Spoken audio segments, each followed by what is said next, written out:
Praise the lord. ఈరోజు మనం ధ్యానం చేసుకోబోయేటువంటి వాక్య భాగం యోబు గ్రంథం 2వ అధ్యాయం 1వ వచనం చదువుకుని ముందుకెళ్దాం. దేవదూతలు యెహోవా సన్నిధి నిలుచుటకై వచ్చిన మరి యొక్క దినము తటస్థింపగా వారితో కూడా అపవాది యెహోవా సన్నిధిని నిలుచుటకై వచ్చెను. స్తోత్రం దేవ సర్వోన్నతుడా. ఈరోజు యొక్క వాక్యాన్ని ధ్యానిస్తూ ఉండగా మాతో మాట్లాడి మమ్మల్ని అందరినీ బలపరచమని, విత్తబడిచినటువంటి వాక్యం వ్యర్థం కాకుండా ప్రతి హృదయంలో నాటబడి ఫలించి అభివృద్ధి చెందినట్లు సహాయం చేయమని, అనేక మందికి దీవెనకరంగా నీ నామానికి మహిమార్థంగా ఈ యొక్క వర్తమానం ఆది నుండి అంత్య నిమిషం వరకు మీరే అధ్యక్షులుగా నడిపించమని నజరేయుడైన యేసుక్రీస్తు నామములో ప్రార్థిస్తున్నాం మా పరమ తండ్రి, ఆమేన్. హల్లెలూయా. ప్రియులారా, సైతాను దేవుని ఎదుట యోబుని గురించి నిందారోపణ చేస్తూ ఉన్నాడు. ఇక్కడ మనం గమనించినట్లయితే ఇక్కడ 2వ వచనం మనం చూసినట్లయితే, యెహోవా నీవు ఎక్కడి నుండి వచ్చితివి అని చెప్పి వారిని అడుగు, అపవాది భూమిలో ఇటు అటు తిరుగులాడుచు అందులో సంచరించుచు వచ్చితినని యెహోవాకు ప్రత్యుత్తరం ఇచ్చాను. ప్రియులు గమనించాలి, ఇక్కడ యోబుకు కలిగినటువంటి నష్టం కంటే అతి తక్కువ. మరి ఇక్కడ కొన్ని విషయాలు మనం గమనించాలి. యోబుకు వచ్చినటువంటి ఆపదలు మామూలు ఆపదలు కాదు. అతనికి ఉన్న బిడ్డలు పోయారు, ఆస్తి పోయింది, అంతస్తు పోయింది, అంతా పోయినాయి. కానీ అలా శ్రమలు రావటం వల్ల, ఆ ఆపదలు రావటం వల్ల యోబు గారి యొక్క గుణాన్ని ఎంత మాత్రం కూడా మార్చలేకపోయాయి. ఆపదలు రాకముందు యోబు ఎంత నిర్దోషంగా, నిజాయితీగా, దైవభక్తి కలిగి ఉన్నాడో ఇప్పుడు కూడా అలానే ఉన్నాడని చెప్పి దేవుడు అతన్ని గురించి మాట్లాడుతూ అంటూ ఉన్నాడు. హల్లెలూయా. దేవునికి స్తోత్రం కలుగును గాక. ప్రియులారా, ఇక్కడ గమనించాలి, యోబు గారికి నష్టం వాటిల్లింది, చాలా నష్టం వాటిల్లింది. కానీ యోబుకి నష్టం జరిగినప్పుడు అతను మరి అక్కడ మనం నిన్న ధ్యానించుకున్నటువంటి విషయాలు గుర్తుపెట్టుకోవాలి మీరంతా కూడా. ఈ యోబు గారికి జరిగినటువంటి నష్టాలన్నీ కూడా ప్రమాదవశాత్తు, లేకపోతే మనుషుల వల్ల, మనుషులు చేసినటువంటి దౌర్జన్యం వల్ల, లేకపోతే ప్రకృతి వైపరీత్యాల వల్ల జరిగాయని చెప్పి ప్రియులరా అతడు భావించలేదు. ఇచ్చినది దేవుడే, తీసివేసినది దేవుడే అంటూ ఉన్నాడు. అయ్యో భయంకరమైన ఆ యొక్క అగ్ని వచ్చిందా, లేకపోతే భయంకరమైన గాలి వచ్చిందా, లేకపోతే ఆ మనుషులు వచ్చి నాశనం చేశారా, ఇట్లాగా ఎవరిని నిందించట్లేదు, ఎవరిని మాట్లాడతలేదు. అయ్యో అనవసరంగా ఆ తుఫాను వచ్చి పాడైపోయిందా, అంత భయంకరమైన గాలి వచ్చి ఇల్లు కూలిపోయిందా, ఇట్లాగా గాలిని నిందించట్లేదు, సైతాన్ని నిందించట్లేదు, దేవుడిని నిందించట్లేదు, పరిస్థితులను నిందించట్లేదు, అసలు ఎవరిని నిందించట్లేదండి. అసలు మనకి చిన్నది నష్టపోతేనే, ఎందుకు మీ దగ్గర మీరు ఎంతో ప్రేమగా చిన్న గాజు గ్లాస్ కొని తెస్తారు, సడన్గా మీ పిల్లలు ఏం చేస్తారంటే ఆ గ్లాస్ని కింద పడేస్తారు, పగలగొట్టేస్తారు. అంతే, ఎంత కోపంతో ఆ పిల్లల్ని మీరు చితక్కొట్టేస్తారా లేదా? నేను ఎంత కష్టపడి తెచ్చాను, అది ఎంత ఇష్టపడి తెచ్చాను అని చెప్పేసి పిల్లల్ని నిందించేస్తారు, పిల్లల్ని తిట్టేస్తారు కదా. కానీ యోబు గారు కనీసం శత్రువుల్ని, తన ఆస్తిని దొంగిలించిన వారిని, నాశనం చేసిన వారిని, మనుషుల్ని నిందించట్లేదు, పరిస్థితుల్ని నిందించట్లేదు, ప్రకృతిని కూడా నిందించట్లేదు, అన్నిటిని మించి సైతాన్ని కూడా ఒక్క మాట అనలేదు. ఏమంటున్నాడంటే దేవుని కూడా నిందించలేదు. దేవుడే ఇచ్చాడు నాకు అవన్నీ, దేవుడే తీసుకున్నాడు, ఇవ్వటం ఆయన ఇష్టమే, తీసుకోవటం ఆయన ఇష్టమే అని చెప్పేసి అంటూ ఉన్నాడు ఇక్కడ. ఇంకోటి ఏంటంటే, యోబు సమస్తము కోల్పోయినా కూడా తన యొక్క గుణాన్ని, విశ్వాస గుణాన్ని, విశ్వాస లక్షణాన్ని కోల్పోలేదు. ప్రియులు గమనించాలి, నువ్వు సమస్తము కోల్పోయినా కానీ నీ జీవితంలో ఒకటి కలిగి ఉంటే సమస్తాన్ని తిరిగి దక్కించుకోగలుగుతావు. అదే విశ్వాసం, దేవుని యందు నమ్మకం. హల్లెలూయా. ఇక్కడ యోబు గారి జీవితంలో సమస్తము నీళ్ళైపోయాయి,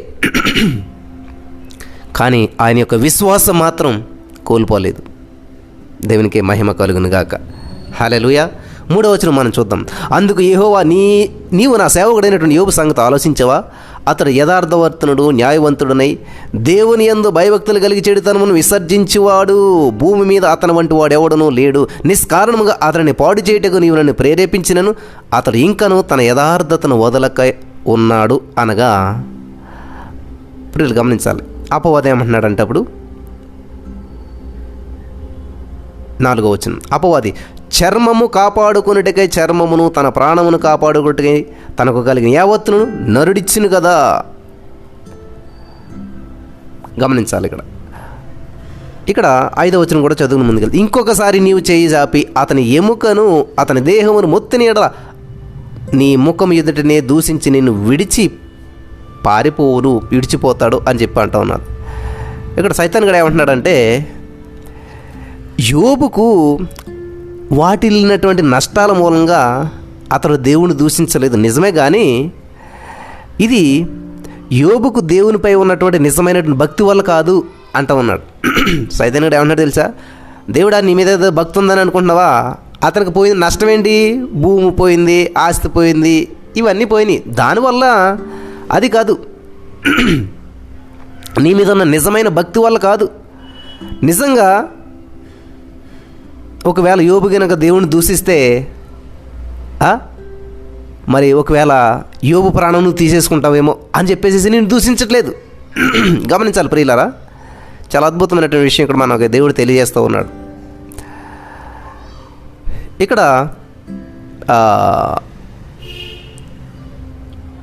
దేవుడిని దూషించలేదు ఎందుకని అని అంటే, సైతాన్ గాడి ఒక ఉద్దేశం చెప్తున్నాడు. ఒకవేళ నిన్ను దూషించాడు అనుకో యోబుని నువ్వు ఎక్కడ చంపేస్తావో, ప్రాణం తీసేసుకుంటావో అని చెప్పి అందుకని నేను దూషించలేదు అంతే, అంతేగాని నీ మీద భక్తితో కాదు అని చెప్పి తప్పుడు సాక్ష్యం పలుకుతూ ఉన్నాడు. ఎవరు? సైతాన్ గాడు. ఆ భయం వల్లే, అతను ప్రాణం తీసేసుకుంటామని భయం వల్లే, అంతే. ప్రతి వాడికి కూడా తన దేహం గురించి, ఆరోగ్యం గురించి చాలా శ్రద్ధ ఉంటుంది. మనుషులు దాన్ని కాపాడుకోవడానికి లేనిపోయినటువంటి భక్తి శ్రద్ధలు నటించడంలో సహా ఏదైనా కూడా చేస్తూ ఉంటుంటారని చెప్పి సైతాన్ గారు చెప్తూ ఉన్నాడు. వాళ్ళు చేసే భక్తి ప్రాణభయం ఎంత ఉంటుందో తెలుసా, ప్రాణం పోతుందంటే చాలా భయం ఉంటుంది తెలుసా మనిషికి. కాబట్టి అందుకోసమే భక్తి ఇదంతా కూడాను, దేవుడు ఎక్కడ మన ప్రాణం తీసేస్తాడని భయపడి చేస్తున్నారు ఈ మనుషులంతా అని సైతాన్ గారు చెప్తూ ఉన్నాడు. వాస్తవానికి అందులో కొన్ని విషయాలు కరెక్ట్గానే ఉన్నాయి. పిల్లలు చాలామంది జీవితాలు కూడా అట్లానే ఉంటుంటాయి, కానీ యోబు జీవితం మాత్రం అట్లాంటిది కాదు. ఇక్కడ అయితే ఒక వ్యక్తి ఆరోగ్యం క్షీణించినప్పుడు అందుకు బాధ్యుడు దేవుడే అని చెప్పి అతనికి అనిపిస్తే ఆ వ్యక్తి ఏం చేస్తాడంటే దేవుని మీద తిరగబడతాడు. అతని భక్తి మూలం ఏంటంటే స్వార్థం, పాపమేనని చెప్పి అప్పుడు తెలుస్తుంది. ఇదంతా కూడా సైతాన్ గాడు ఈ యొక్క మానవ స్వభావం గురించి వేసినటువంటి అంచనా అన్నమాట. ఈ యొక్క భ్రష్టమైనటువంటి స్థితిలో ఉన్నటువంటి మనిషి ఈ అంచనా సరైనదే అని చెప్పి అంగీకరించాలి, తప్పదు. చాలామందికి ఇది కరెక్టే. అయితే యోబు విషయంలో మాత్రం ఇది కాదు, ఇది సరికాదు ప్రియులారా. 13 నుంచి 15 వచనాలు మీరు చదవచ్చు, తెలుస్తుంది మనకు తర్వాత. దేవుడు మనుషులకు పాప విముక్తి ప్రసాదించి వారి హృదయాల్లో మార్పు జరిగేటంత వరకు కూడా ఆ మార్పు జరుగుతున్నప్పుడు ఆయన కోసం మనుషులు తమ ప్రాణాలనైనా కూడా ఇచ్చేసేలాగా ఉంటారో వారిని దేవుడు తయారు చేస్తాడు. యోహాను సువార్తలో 11వ అధ్యాయం 16వ వచనం, అపోస్తలుల కార్యం 20:14, 21:13, హెబ్రీ పత్రిక 11వ అధ్యాయం 36-38 వచనాలు మీరు ఇవన్నీ చదివినట్లయితే తెలుస్తుంది. మనుషులకి ఎలాంటి విపత్తు వాటిల్నా కూడా మరణం వరకు కూడా అన్ని బాధలను సహించి దేవుని ప్రేమించేటువంటి తన పిల్లల వల్ల ఆయనకు గొప్ప మహిమ కలుగుతుంది. హల్లెలూయా, దేవునికి స్తోత్రం కలుగును గాక. ప్రియులారా జాగ్రత్తగా వినండి. ఇక్కడ సైతాను మాట్లాడేదంతా కూడా తప్పు, అదొక పెద్ద అబద్ధం. ఏమి జరగబోతుందో సైతాను గడికి తెలియదు. ప్రియులారా సైతాను గడికి తెలియదల్లా ఒక విషయం ఉంది, ఏంటంటే ఫ్యూచర్ వాడికి తెలియదు, భవిష్యత్తు వాడికి తెలియదు. యేసుక్రీస్తు ప్రభువు మరణిస్తాడంటే ఓకే అనుకున్నాడు అంతే సైతాను గడు, కానీ తిరిగి లేస్తాడన్న సంగతి వాడికి తెలియదు. అందుకని యేసు ప్రభువు మరణించిన వెంటనే వాడు పండగ చేసుకుంటూ ఉన్నాడు. అయిపోయింది, ఇంకా క్లోజ్ అయిపోయింది చాప్టర్ అని చెప్పి. తెలియదు సైతాను గడికి యేసు ప్రభువు తిరిగి లేస్తాడని. కాబట్టి ఫ్యూచర్ అనేటువంటిది సైతాను గడికి తెలియదు. గమనించాలి, జరిగిపోయిన విషయాన్ని మాత్రమే చెప్తూ ఉంటుంటాడు.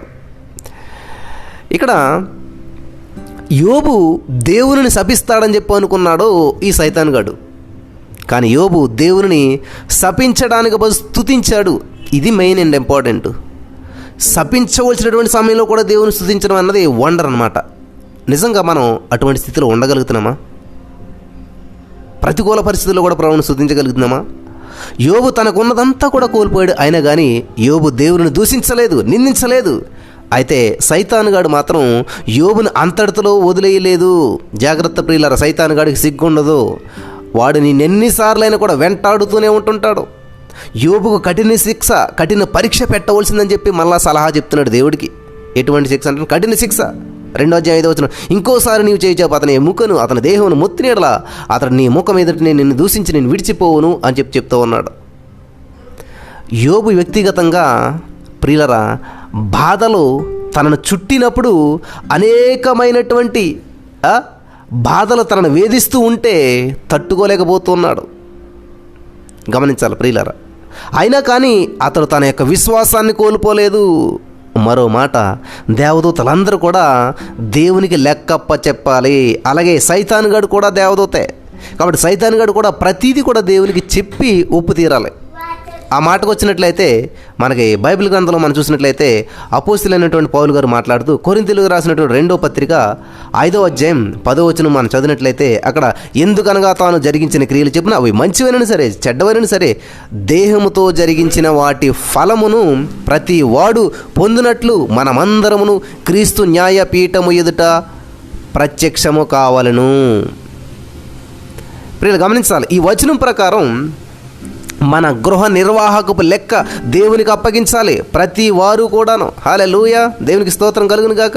మీరు ప్రకటన గ్రంథంలో చూసినట్లయితే ప్రకటన గ్రంథం 20వ అధ్యాయం 11వ వచనం చూసినట్లయితే మరియు ధవళమైనటువంటి మహాసింహాసనమును దాని యందు ఆసీనుడైనటువంటి ఒకరిని నేను చూచి తిని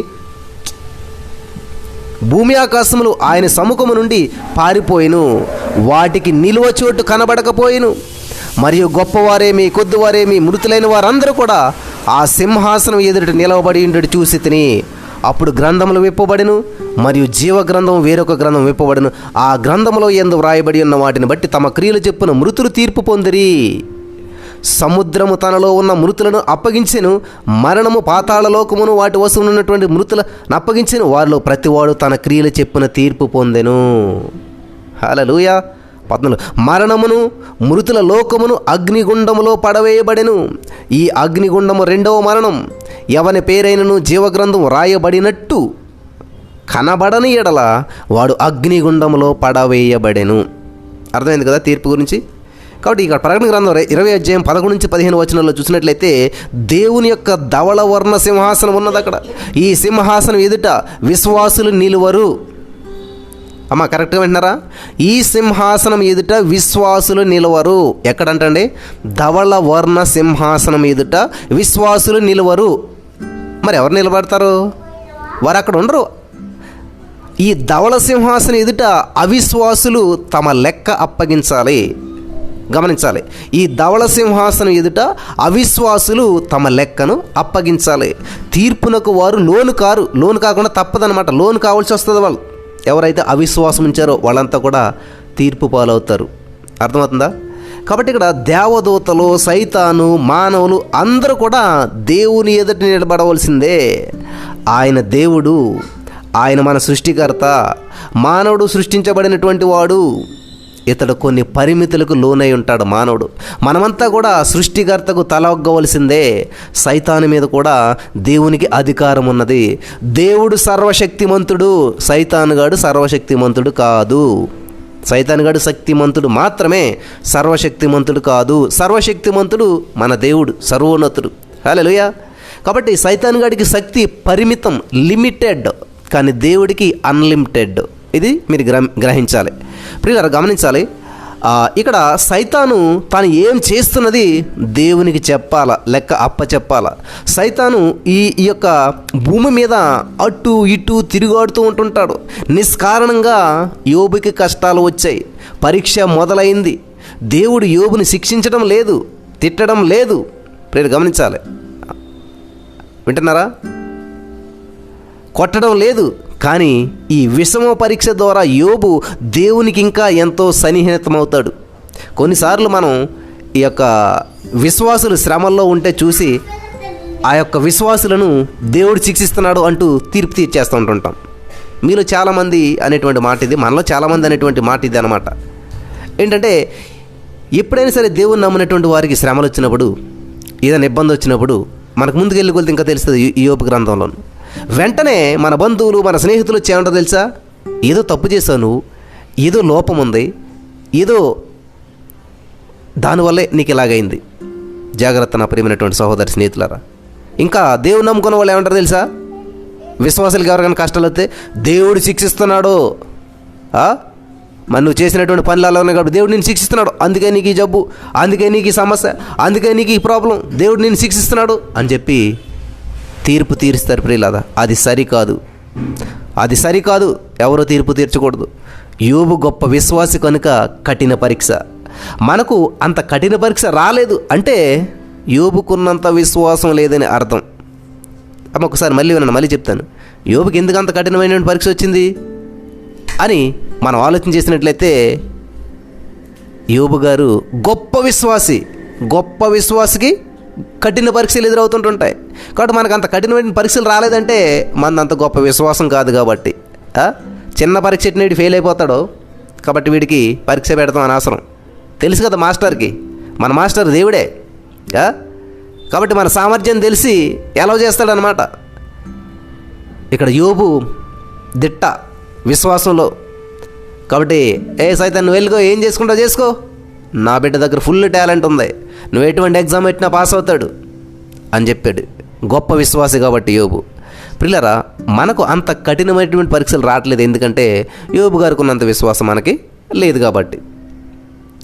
ఇక్కడ మనం యోబు గ్రంథంలోకి వెళ్ళి మళ్ళీ చూసినట్లయితే ఆ 2వ అధ్యాయంలో 3వ వచనం మనం చదివినట్లయితే, అందుకు యెహోవా నీవు నా సేవకుడైనటువంటి యోబు సంగతి ఆలోచించిదివా అంటూ ఉన్నాడు. అపవాది, ఇప్పుడేమంటావు?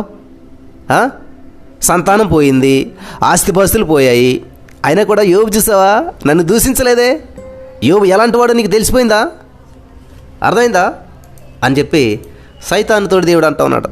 అర్థమైందా? ఇప్పుడు యోబు నా భక్తుడు, నా బిడ్డ, చూసావా అన్నీ పోయినా కూడా నన్ను దూషించాడా, నాకు తెలుసు యోబు సంగతి. ఇప్పుడేమంటావు మరి? సంతానం పోయింది, ఆస్తిపాస్తులు పోయి, అతడు నన్నేమీ దూషించలేదు, యోబు ఎలాంటి వాడో నీకు తెలిసి వచ్చిందా అన్నాడు దేవుడు అనమాట. ఊరుకుంటాడా సైతాన్ గాడు? ఒప్పుకుంటాడా? సైతాను మనలో ఎంత చిన్న తప్పు ఉన్నా పట్టి భూతద్దంలో పెట్టి చూపిస్తాడు. వాడు పాము కదా, రంధ్రాన్ని వేసి ఎక్కడ రంధ్రం ఉందా పాము ఏం చేస్తుంది, ఎక్కడ హోల్ ఉందా అందులో దాక్కుందని అందులోకి వెళ్ళిపోతారని చూస్తూ ఉంటుంటారు. అలాగే సైతాన్ గాడు మనల్ని రంధ్రాన్ని వేసి, అంటే మనలో తప్పిదాలు లోపాలు ఎక్కడున్నాయా అని చెప్పి వెతుకుతూ ఉంటుంటాడు. అందుకే ఇక్కడ ప్రియమైనటువంటి సహోదరి స్నేహితులరా, అపోస్తలుడైన పౌలు గారు కొరింథీయులకు రాస్తూ 1 కొరింథీ పత్రిక 10వ అధ్యాయం 13వ వచనంలో ఏమంటాడంటే, సాధారణముగా మనుషులకు కలుగు శోధన తప్ప మరి ఏదియూ మీకు సంభవింపలేదు. దేవుడు నమ్మదగిన వాడు, మీరు సహింపగలిగినంత కంటే ఎక్కువగా ఆయన మిమ్మల్ని శోధింపబడనీయడు.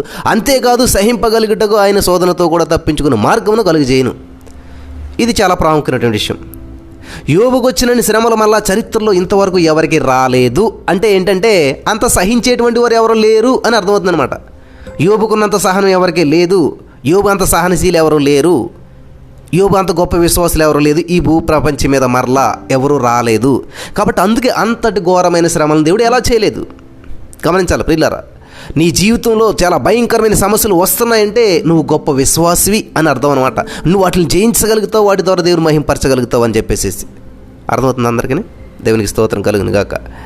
కాబట్టి ఇది నిజం. ఇక్కడ పౌలు గారు చెప్పింది, దేవుడు మనతో ఉన్నాడు, శోధనలకు మనం లొంగనక్కరలేదు, దేవుడు మనల్ని శోధనల గుండా విజయవంతంగా బయటకు నడిపిస్తాడు. హల్లెలూయా. ఈ సైతాన్ గాడు అబద్ధాల పుట్ట.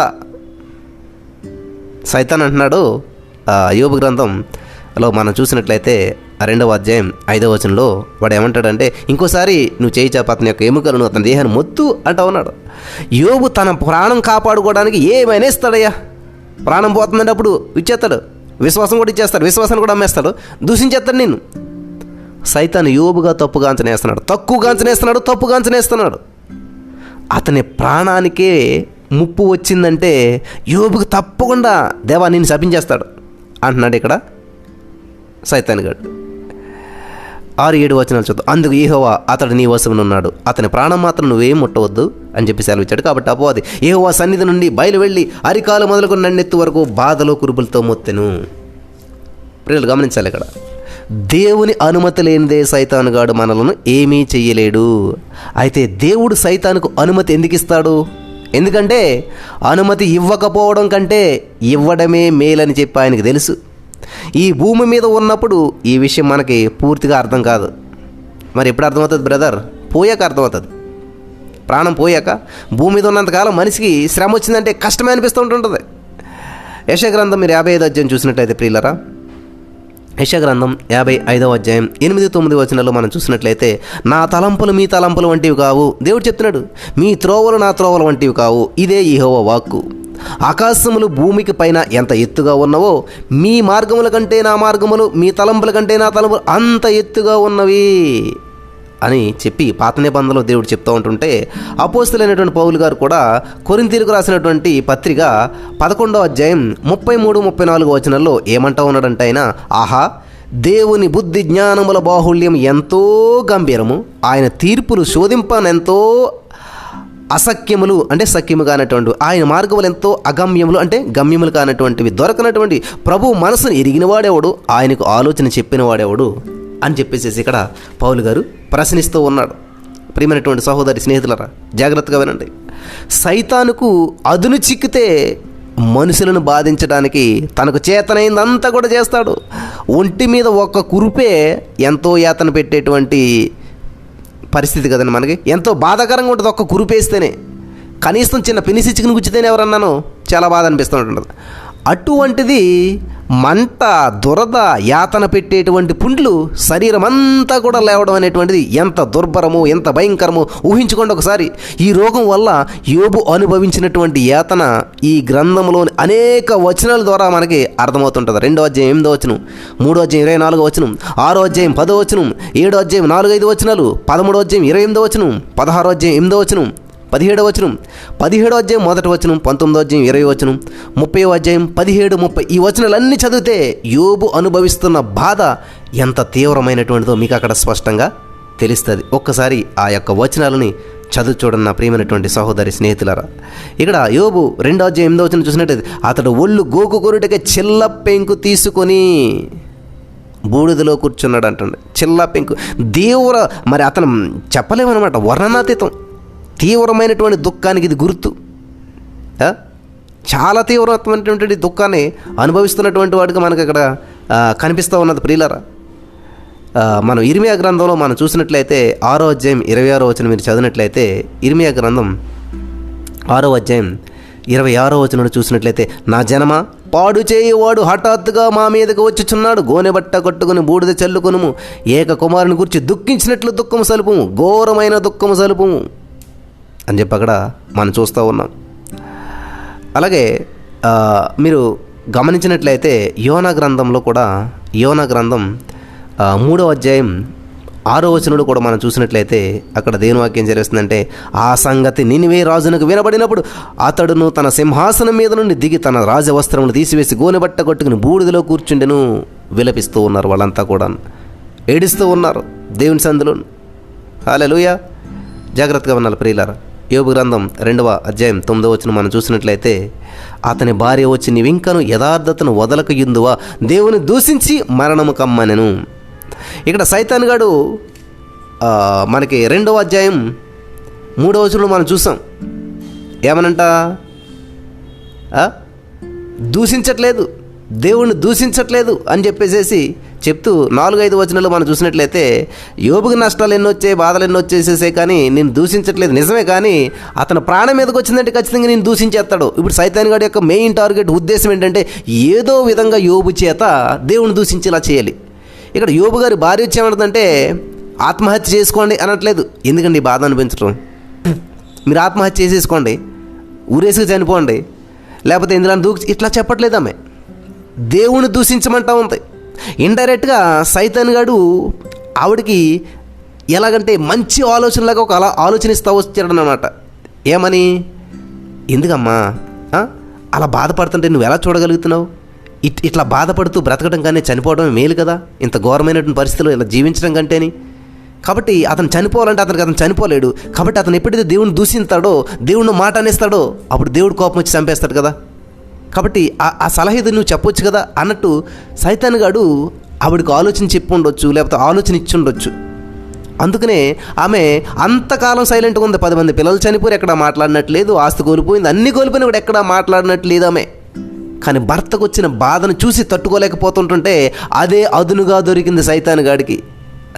స్త్రీ బలహీన ఘటం కదా, అందుకని దేవుడు చెప్పాడు మనతోడు. యోబుగా మనకి పౌలు గారు కూడా చెప్తుంటుంటాడు. కాబట్టి ఇక్కడ ఆమె బలహీన ఘటము అని తెలిసి సైతాన్ గాడు వస్తాడు. అవం దగ్గరికి వచ్చినట్టే వచ్చి తెలియకుండానే ఎందుకు అంత నరకేతను అనిపిస్తుంది, నువ్వు ఎలా చూస్తూ ఉండగలుగుతున్నావు, ఏదో ఒక మాట ఆలోచన అన్నమాట. కానీ ఆమె ఉద్దేశపూర్వకంగానో భర్త చనిపోవాలనో లేకపోతే ఆ ఉద్దేశం కాదు, కానీ నిజమే ఈయన ఇంత బాధపడుతూ బ్రతకడం కంటే చనిపోవడమే మంచిదే అని మామూలుగా ఆలోచిస్తూ ఉంది. కానీ ఇక్కడ సైతానుగాడికి దేవునికి జరుగుతున్న పోరాటం ఏంటంటే దేవుణ్ణి సైతానుగాడు మరి యోబు చేత తిట్టించాలి అనేటువంటి ఉద్దేశం ఉన్నాడు, దూషించాలి అంతే వాడి టార్గెట్. దేవుని దూషించేస్తే యోబు అపవాది నెగ్గేసినట్టే. వాడు నెగ్గడం కోసం అందరిని వాడేసుకుంటూ ఉన్నాడు, ఏదో విధంగా అనాలని చెప్పేసి ఇక్కడ వాడి యొక్క తాపత్రయం అన్నమాట. కాబట్టి తన యొక్క సందేశాన్ని యోబుకు అందజేయడానికి, అతని దుఃఖాన్ని మరింత పెంచడానికి సైతానుగాడు ఇప్పుడు ఏం చేస్తున్నాడు, అతని భార్యను సాధనం చేసుకున్నాడు. యోబుకు ప్రాప్తించినటువంటి భయంకరమైన నష్టాలను, బాధలను అతని యథార్థత, భక్తి అడ్డుకోలేకపోయినప్పుడు ఇక వాటి వల్ల లాభం ఏముంది అంటూ ఇక్కడ భార్య గారు మాట్లాడుతున్నటువంటి సందర్భాన్ని మనం చూస్తూ ఉన్నాం. ఏమన్నా దేవుని మాట అనేసేయండి, మీరు మాట అనేసేస్తే మరణిస్తారు అంటే సేమ్ అది సైతానుగాడి యొక్క ఉద్దేశం అన్నమాట. యోబు గారి భార్యకి ఆ మాట ఎలా వచ్చిందంటే ఆమె ఆలోచన నుంచి రాలేదు, అది సైతానుగాడి యొక్క ఆలోచనలోంచి వచ్చినటువంటి మాట అన్నమాట. కాబట్టి ఆ మాట దేవుణ్ణి దూషించి మరణం కమ్ము అనేటువంటి మాటలో ఆమె సైతాను యొక్క ఉద్దేశాన్ని వెల్లడిస్తుంది. ఆత్మహత్య చేసుకోమంటలేదు ఇక్కడ, ఏమంటుంది, దేవుణ్ణి దూషిస్తే ఆయన నిన్ను చంపేస్తాడు. అలాగైనా కూడా అతని యొక్క మరి ఆ పరిస్థితి నుంచి విడుదల కలుగుతుందని చెప్పి బహుశా ఆమె అభిప్రాయం కావచ్చు. ఈవిడ అభిప్రాయం ఏంటంటే అంతలే నా భర్త ఆ బాధ నుంచి బయటకు వచ్చేస్తాడు ఏదోలాగా అనేటువంటి ఉద్దేశంతో అంటుంది. ప్రియులారా గమనించాలి, ఇక్కడ 10వ వచనం చూసినట్లయితే, అందుకు అతడు మూర్ఖురాలు మాట్లాడినట్లు నీవు మాట్లాడుచున్నావు, మనం దేవుని వలన మేలు అనుభవించుదమా కీడును అనుభవించతగదా అనెను. ఈ సంగతులలో ఏ విషయమందు కూడా యోబు ఎక్కడా కూడా మరి తప్పు చేసినట్టు కానీ ఏ విధమైనటువంటి మాట అన్నట్లు కానీ అక్కడ భార్యని లేదన్నమాట. మీరు జాగ్రత్తగా గమనించినట్లయితే యోబు అక్కడ తప్పు చేయలేదు. ఏమంటున్నాడంటే మూర్ఖురాలు మాట్లాడినట్లుగా మాట్లాడకు అంటా ఉన్నాడు, కానీ మూర్ఖురాలు అని అనలేదు. మీరు గమనించినట్లయితే ప్రియులారా, మూర్ఖురాలు అనలేదు, మూర్ఖురాలు మాట్లాడినట్లుగా మాట్లాడొద్దు అని చెప్పేసి అంటా ఉన్నాడు అక్కడ. కాబట్టి ఇక్కడ తెలివి తక్కువ అని చెప్పి అనువాదం చేసినటువంటి హీబ్రూ పదానికి బుద్ధి తక్కువ అని, నీతి లేకపోవడం అని కూడా అర్థం వస్తుంది అనమాట. మన దాంట్లో మూర్ఖురాలని ఉన్నది కదా, ఇక్కడ తెలుగు తక్కువ అని చెప్పి అనువాదం చేసినట్టు హీబ్రూ పదానికి అనమాట.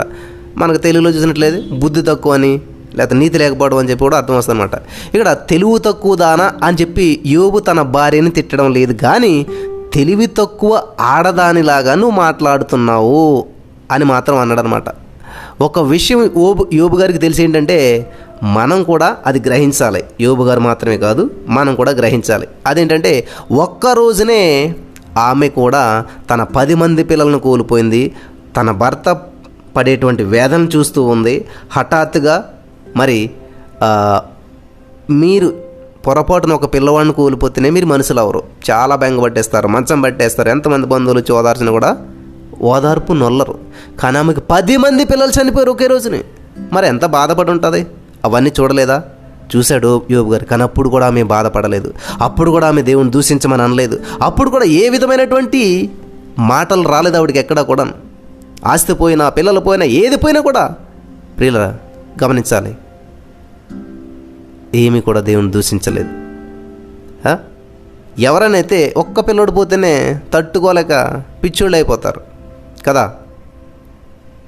కానీ ఈమె స్టేబుల్గానే ఉంది, యోబు గారి దగ్గర ఉంది, యోబుకు పరిచర్య చేస్తూనే ఉన్నది. ఇక్కడ యోబు గారు తన మాటల మూలంగా దేవునికి వ్యతిరేకంగా పాపం చేయకుండా సైతానును అబద్ధికుడిగా నిరూపించాడు. సైతానుగాడు నోరు మూయించాడు, సైతాను ఓడిపోయాడు. ఇంకా ఈ యోబు గ్రంథంలో మరెక్కడా కూడా సైతానుగాడు కనిపించడు. వింటున్నారా ప్రియులారా? ఈసారి యోబు ఏం చేశాడంటే శరీరారోగ్యం పూర్తిగా పాడైపోయింది యోబు గారికి. ప్రియులారా గుర్తించండి, యోబుకు దేవుని గుర్తింపు పొందినటువంటి కఠిన పరీక్ష పెట్టబడింది. దేవుని గుర్తింపు పొందిన పరీక్ష అది. ఈ పరీక్ష ద్వారా యోబు విశ్వాసము యొక్క బలం ఏపాటిదో మనకి రుజువు అవుతుందన్నమాట. హల్లెలూయా. దేవునికి స్తోత్రం కలుగును గాక. అంతేకాదు మరి అతనికి మంచి క్రమశిక్షణ అలవడుతుంది. ఒక మాట చూపిస్తాను, మీరు చూడండి ప్రియులారా. యెషయా గ్రంథంలో ఒక అద్భుతమైనటువంటి మాట ఉన్నది. యెషయా గ్రంథం 55వ అధ్యాయంలో ఉన్నటువంటి 9వ వచనంలో ఉన్నటువంటి మాట, ఆకాశములు భూమికి పైన ఎంత ఎత్తుగా ఉన్నవో మీ మార్గముల కంటే నా మార్గాలు, మీ తలంపుల కంటే నా తలంపులు అంత ఎత్తుగా ఉన్నవి అని చెప్పి దేవుడు చెప్పాడు కదా. కాబట్టి ఈ మాట మన హృదయాలపై ముద్రించుకోవాలి. ఈ తరం పిల్లలకి క్రమశిక్షణ లేదు. వారు గడుగ్గా ఇలాగా తిరుగుతున్నారు, తయారవుతూ ఉన్నారు. ఈ యొక్క శ్రమలు, ఈ బాధలు ఎందుకు వచ్చినట్లు యోబు గారికి ఇదేమి కూడా అర్థం కావడం లేదు. ఇదంతా కూడా యోబు గారి మేలుకే, దేవుని మహిమకే. అపవాది మనుషులను మరి బాధ పెడుతుంటుంటాడు. మనుషుల గురించే కాదు, దేవుని గురించి కూడా అపవాదులు ప్రచారం చేస్తాడు అపవాది. ఇప్పుడు గమనించాలి.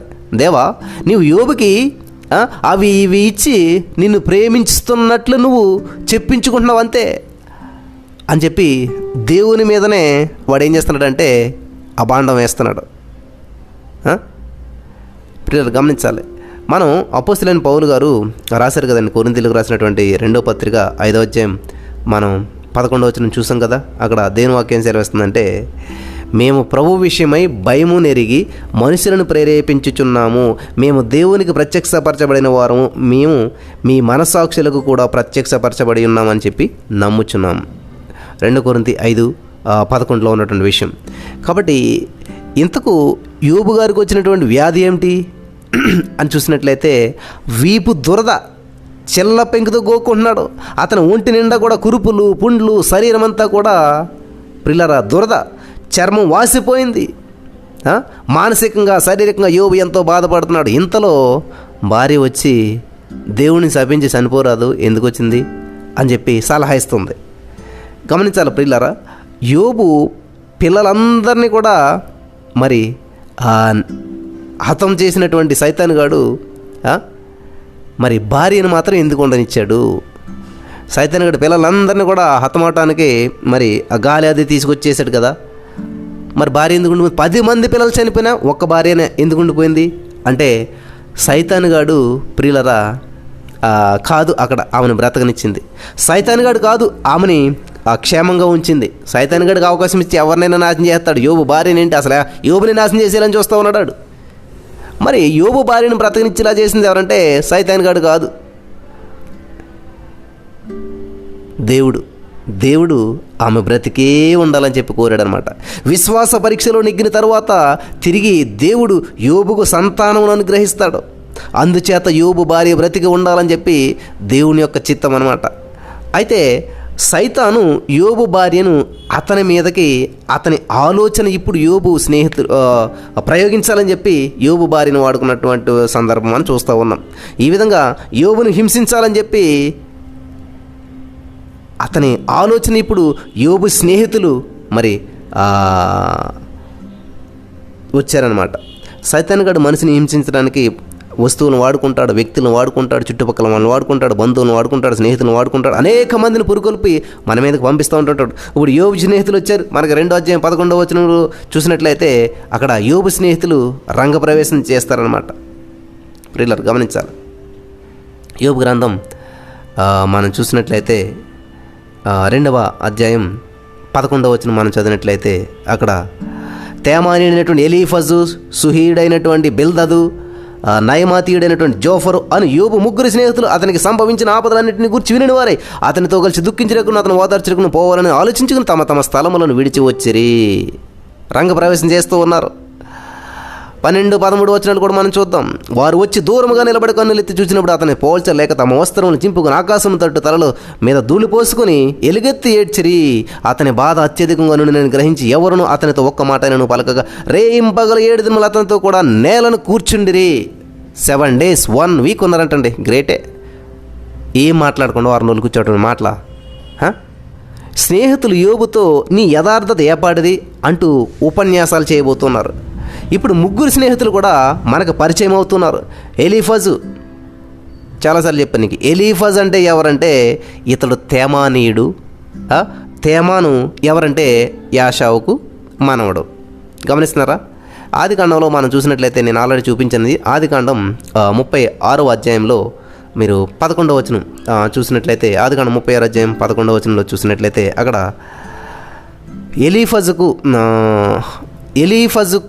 ఎలీఫజు కుమారులు తేమాను, ఓమారు, సెఫో, గాతాము, కనజు, తిమ్న.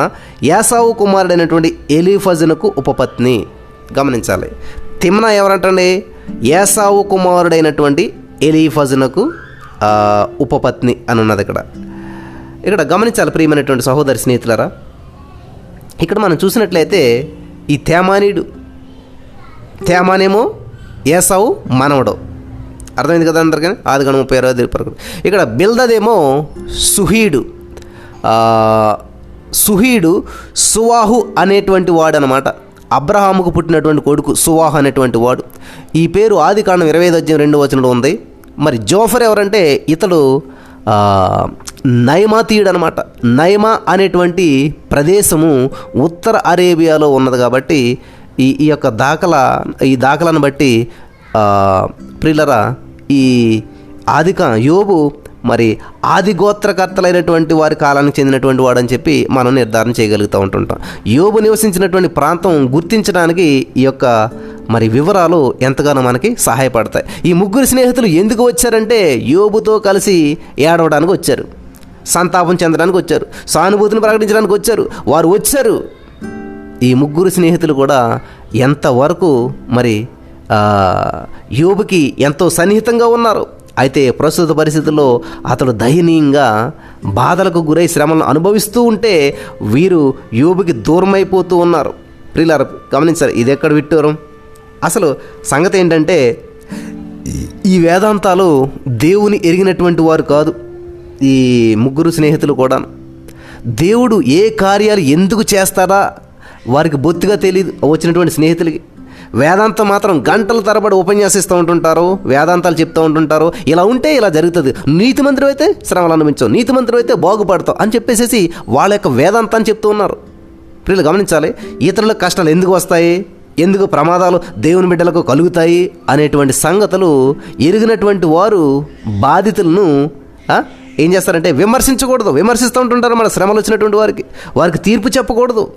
దేవుని చర్యలను ఎరిగినటువంటి వారు దేవుడు ఎందుకు చేశాడంటే చెప్పడానికి హక్కు లేదనమాట.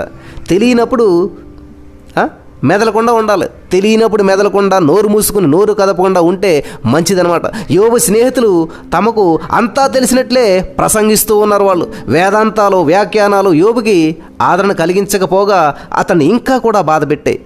ఈ ముగ్గురు కూడా ప్రియులారా గమనించాలి, ఈ ముగ్గురు కూడా మరి ఆ వాళ్ళకొని చూడండి, తమ స్నేహితుడిని చూసి పరామర్శించి వెళ్దామని చెప్పి వారు వచ్చారు కదా. కానీ ఎంత ఘోరమైనటువంటి స్థితిని వారు ఊహించి ఉండలేదు. అరే ఏంట్రా బాబు పెంట మీద ఉన్నాడేంటి యోబు, ఏదో శ్రమ అంటే ఏదో ఇబ్బంది అంటే ఏదో ఒక బెడ్ మీద పడుకున్నట్టు అనుకుని మరీ పెంట మీద ఉన్నాడేంటి. అంతకుముందు ఎన్నోసార్లు వాళ్ళు వచ్చారు యోబు గారి యొక్క గృహాన్ని దర్శించడానికి. వాళ్ళు వచ్చారు, వింత వైభవం, అమ్మో చాలా రిచ్రా బాబు యోబు అని చెప్పేసి ఎంతటి ఐశ్వర్యం, ఎలాంటి ఐశ్వర్యం అదంతా చూస్తాం. మరి ఇప్పుడు చూస్తే ఏమిటి ఘోరం, ఎందుకు ఈ దుస్థితి? అప్పటి యోబేనా ఇతడు? ఇల్లు లేదు, వాకిలు లేదు, ఊరు బయట ఆ పెంట మీద కూర్చుని పడి ఉన్నాడే. అసలు ఇతను యోబేనా? ఆ చిల్ల పెంకుతో కూడా మరి ఆ జల పుట్టినటువంటి చోట గీక్కుంటూ ఉన్నాడు, అంతా పోయింది. అయ్యయ్యో యోబు ఏమిటి ఘోరం, ఎందుకు ఇలా జరిగింది, దీనికి ఎవరు కారకులు? ఇప్పుడు గమనించాలి. అందరూ యోబు గారితో కలిసి అక్కడే కూర్చుని గోడు నేడుస్తూ ఉన్నారు, కన్నీళ్ళు కార్చారు. ఇప్పుడు ఇలా 2వ అధ్యాయం 12వ వచనం చూడండి. 7 రోజులు వారు ఒక్క మాట కూడా మాట్లాడలేదంటాడు. ఏడుపు, నేల మీద కూర్చుండిపోయారు. వారి స్నేహితులు, యోబు గారి స్నేహితులు 7 రోజులు ఎడతెగకుండా వాళ్ళు యోబుతో కలిసి ఏడ్చారు. అయినా కానీ వీరు ఏ మాత్రము కూడా యోబు గారిని ఓదార్చలేకపోయారు. వాళ్ళ ఏడుపు ఏ మాత్రము యోబు గారికి ఉపయోగపడలేదు. 2వ అధ్యాయం 13వ వచనం మనం చూసినట్లయితే, అతని బాధ అత్యధికంగా నుండి నేను గ్రహించి ఎవరును అతనితో ఒక మాట ఆయన పలకగా రేయం పగలు 7 దినములు అతనితో కూడా నేలను కూర్చుండిరి. ప్రియులు గమనించాలి, చాలా ప్రాముఖ్యమైనటువంటి విషయాలను దేవదేవుడు ఈరోజు మనకి తెలియజేస్తూ వస్తూ ఉన్నాడు. హల్లెలూయా. ఇక్కడ ఇరుగు పొరుగు ప్రదేశాల నుంచి నిజమైనటువంటి స్నేహభావంతో యోబును ఊరడించాలన్నటువంటి ఆదరించాలన్నటువంటి ఉద్దేశంతో ఈ యొక్క మనుషులు వచ్చారు. కానీ వారి ప్రయత్నం యోబు దుఃఖాన్ని ఇంకా పెంచింది. యోబు దేహ సంబంధమైనటువంటి బాధ మొదలైనప్పటి నుంచి అతని మిత్రులు అతను చూసేందుకు వచ్చేదాకా ఎంతకాలం గడిచిందో మనకు తెలియదు. కానీ ప్రియులరా, యోబు నెలల తరబడి అన్నాడు. ఇక్కడ 7వ అధ్యాయం 3వ వచనం మీరు చూసినట్లయితే, తూర్పు వారందరిలోకి కూడా యోబు గొప్పవాడైనటువంటి వ్యక్తి, అసహ్యకరమైనటువంటి కురుపులతో బూడిదలో కూర్చుని ఉంటాడని చెప్పి ఆ స్నేహితులు ఏ మాత్రం కూడా ఊహించలేదు. తెల్లబోయారు. పట్టరానటువంటి శోకంలో గొల్లుమన్నారు వాళ్ళంతా కూడా. పురాతన కాలంలో 7 రోజుల సంతాపం, సంతాప దినాలు అసామాన్యమేం కాదు ప్రియులరా. యోబు నిజంగా మంచివాడేనా, న్యాయవంతుడేనా అన్న సందేహం ఈ 7 రోజుల్లో యోబు మిత్రులు కలిగి ఉండొచ్చు. వారు తర్వాత పలికినటువంటి మాటల్లో ఈ యొక్క సందేహం బయటకు వచ్చింది. ఏదో ఘోర పాపం చేసి ఉండకపోతే ఇంత విపత్కరమైనటువంటి పరిస్థితులు, ఇంత బాధ దేవుడు యోబు మీదకి ఎందుకు రానిస్తాడో అనేటువంటిది వాళ్ళ యొక్క వాదన అన్నమాట. ప్రియులు గమనించాలి, 7 రోజులు యోబును పరిశీలిస్తూ ఉన్నారు, యోబును చూసి ఆలోచిస్తూ ఉన్నారు. వాళ్ళ వేదాంతులు కదా వాళ్ళంతా కూడా, చాలా లోతుగా ఆలోచిస్తూ ఉన్నారు. వారి చింతనాపరులు. ఈ ముగ్గురు కూడా 3 విభిన్న దృక్కోణాలలో ఈ యొక్క సమస్యను విశ్లేషణాత్మకంగా వివరించడానికి పూనుకున్నారు. చివరికి ముగ్గురు కూడా ఒకే నిర్ణయానికి వచ్చారు. అదేమిటంటే, యోబు భయంకరమైనటువంటి పాపి అయ్యి ఉండాలి. యోబు ఏదో భయంకరమైన పాపం చేశాడు, భయంకరమైన పాపం ఉండాలి, లేకపోతే ఈ శ్రమలేంటి, ఎందుకు వస్తాయి? దేవుడు యోబును అతని యొక్క పాపాలకు గాను ఈ విధంగా శిక్షిస్తూ ఉన్నాడు అని చెప్పి వాళ్ళ వేదాంతాలన్నీ కూడా సిద్ధాంతీకరించారు ముగ్గురు కలిసి. ఫైనల్కి వచ్చింది ఒకటే, ముగ్గురు ఒక నిర్ణయానికి వచ్చారు. ఇంత పరిశీలన చేసిన నిమిత్తం మాకు తెలిసింది ఏంటంటే యోబు మహాపాపి. ఫైనల్గా అవుట్పుట్ అది ఇచ్చారు వాళ్ళు. ఈ వారం రోజులు మేము గమనించగా యోబు గారి నుంచి తెలిసింది మాకేంటంటే యోబు మహాపాపి. అందుకని ఇంత ఘోరమైన కష్టాలు మామూలు మనుషులకి ఎవరికి రావు, ఎంతో ఘోరమైన పాపికే వస్తాయి అని చెప్పి వాళ్ళు సిద్ధాంతాన్ని బట్టి మాట్లాడుతూ ఉన్నారు. వాళ్ళకున్న జ్ఞానాన్ని బట్టి, వాళ్ళకున్న అనుభవాన్ని బట్టి, అంతేగాని దేవుని బట్టి కాదు. ఇక్కడ అంటూ యోబు పశ్చాత్తాప్తుడైతే దేవుణ్ణి వేడుకుంటే మళ్ళీ క్షేమము భద్రత చేకూరి హాయిగా బ్రతుకుతాడు అని చెప్పి వారి తుది నిర్ణయం అన్నట. సరే, ఇప్పుడైనా మించిపోయిందేమీ లేదు, ఇప్పుడైనా మించిపోయిందేమీ లేదు ప్రిల్లరా. అయిపోయింది, ఇంకా 1 minute నేను ముగిస్తాను. మించిపోయిందేమీ లేదు. యోబు నువ్వు పశ్చాత్తాపడు, దేవా నేను పాపం చేస్తాను క్షమించు అని చెప్పేసేసి ప్రియులరా నువ్వు ఒప్పుకో, దేవుడు నిన్ను మళ్ళీ క్షమింతాడు, నీకు క్షేమము భద్రత మంచిగా హాయిగా బ్రతుకుతావు అని చెప్పి వాళ్ళు ఆ యొక్క ఉపన్యాసాలు చెప్తూ ఉన్నారు. వాళ్ళు ఇచ్చేటువంటి ఉపన్యాసాలకి యోబు గారు తట్టుకోలేకపోయాడు. వారు తనకు తీర్పులై ఏమేమో ధర్మ సన్నాహాలు పలుకుతూ ఉన్నారు. 4వ అధ్యాయం 5, 6 వచనాలు కూడా మీరు చూడొచ్చు. యోబు గ్రంథం 4వ అధ్యాయం 5, 6 వచనాలు చూస్తే, అయితే ఇప్పుడు శ్రమ నీకు కలుగగా నీవు దుఃఖాక్రాంతుడు అయితివి, అది నీకు తగులుగా నీవు కలవరపడుచున్నావు. నీ భక్తి నీకు ధైర్యం పుట్టింపదా? నీ యథార్థ ప్రవర్తన నీకు నిరీక్షణ ఆధారం కాదా? ప్రియులారా, యోబుని ఏవేవో మాట్లాడుతున్నారు వాళ్ళు. యోబు నువ్వేదో భక్తిపరుడు అనుకున్నావు కదా, నీ పాపమంతా బయటపడింది అంటున్నారు వాళ్ళంతా కూడా. ఈ మాటలు బల్లెల్లాగా శూలాల్లాగా గుచ్చుకుంటూ ఉన్నాయి యోబు గారికి. ఎన్ని శ్రమలైనా భరించగలడు, కానీ ఈ యొక్క అపనిందలో మరీ దుర్భరం. ఇప్పుడు ప్రియులరా గమనించాలి, భయంకరమైనటువంటి ఆ చర్యలు మొదలయ్యాయి. మొదట యోబు మాట్లాడుతున్నాడు. ఇప్పుడు వీళ్ళు ముగ్గురు కూర్చుని అక్కడ మాట్లాడుతుంటే యోబు గారు ఏమో పెంట మీద కూర్చున్నాడు. ఇప్పుడు ఏమైందంటే ఒక గోష్ఠిలాగా తయారైందన్నమాట. ఒక చర్చలు ప్రారంభమయ్యాయి, చర్చలు మొదలయ్యాయి. మొదట యోబు మాట్లాడుతున్నాడు. 3వ అధ్యాయంలో చూసినట్టయితే యోబు గారి యొక్క హృదయ వేదనంతా కూడా వెల్లడించబడింది. నా ప్రియమైనటువంటి సహోదర స్నేహితులారు వింటున్నారా? దేవుని అనుమతి లేకుండా సైతాను మనుషులను ఏమీ చేయలేడు. అయితే దేవుడు సైతానికి ఎందుకు అనుమతిస్తాడంటే ఇందులో దేవుని జ్ఞానం ఉంది, మనకు అది అర్థం కాదంతే. మనం సామెతల గ్రంథంలో చూసినట్లయితే ఒక మాట ఉంది ప్రియులారా. సామెతల గ్రంథం 25:2 చూసినట్లయితే సంగతి మరుగు చేయుట దేవునికి ఘనత. సంగతి శోధించట రాజులకు ఘనత, సంగతిని మరుగు చేయడం దేవునికి ఘనత. కాబట్టి అందుకనే మరుగు చేస్తున్నాడు. యోబు గారికి ఏమీ తెలియదు, సాతాను గాడికి దేవునికి జరుగుతున్న పోరాటం కానీ ఆ ఇద్దరి మధ్య డిస్కషన్ కానీ యోబుకి తెలియదు, మరుగు. కాబట్టి అలా సంగతి మరుగు చేయటం దేవునికి ఘనత. ఈ సైతానుకు మరి ఆ అదును చిక్కితే చాలు మనుషులను ఘోరంగా విపరీతంగా హింసిస్తాడు. యోబు శరీరం అంతా కూడా మంట, దురద, యాతన. ఈ రోగం వల్ల యోబు చెప్పరానంత బాధ అనుభవించాడు. యోబు నెత్తిన బూడిద పోసుకున్నాడు, నా జీవితం అంతా బూడిదైపోయింది అని చెప్పి విలపిస్తూ ఉన్నాడు. సైతాను యోబు భార్యను కూడా ప్రేరేపించాడు. ఎలాగునో చూడండి ప్రియులారా, యోబుని ఆత్మహత్య చేసుకోమనటం లేదు కానీ ఆమె దేవుని తిట్టాలి, దేవుడు నిన్ను చంపాలి అని చెప్పి ఆమె కోరిక అనమాట. ఎవరు? సైతాన్ గారి కోరిక. అదే కోరిక ఈవిడ కూడా కోరుతూ ఉంది. ఈ 2వ అధ్యాయంతో మనం సైతాన్ యొక్క పాత్ర ముగిసింది. యోబు సహనం ఎంతో ప్రశంసనీయమైనటువంటిది.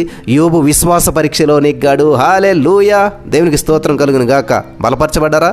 ఈ యొక్క మాటల ద్వారా దేవుడు మనందరిని దీవించి ఆశీర్వదించి బలపరచును గాక. ఆమెన్.